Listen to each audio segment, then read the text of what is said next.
morning. My name is Ali Afshar. Today I'm here to interview Mr. Andres Melber, who is an expert in the field of translation. His working languages are German, Spanish, and French.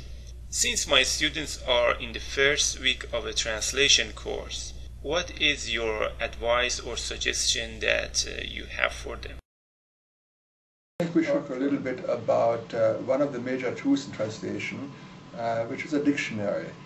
And from my experience, I can say that most students are starting out with bilingual dictionaries, which of course makes sense to a certain point.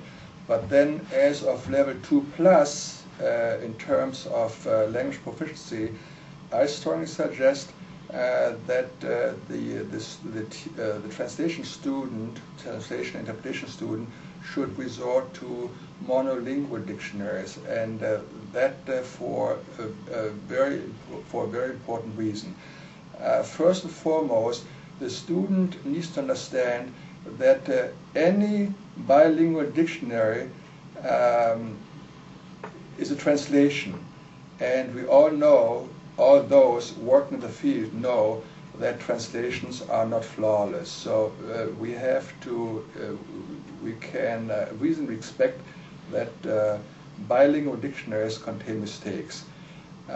For that reason alone, it makes more sense to resort to monolingual dictionaries once the student demonstrates sufficient working languages.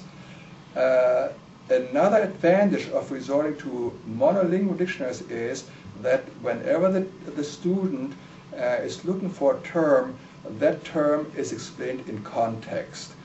And the context reflects the same language as the term. So whenever the student reads the explanation of that context, of that term, he may find another term within that explanation that he is not quite sure of.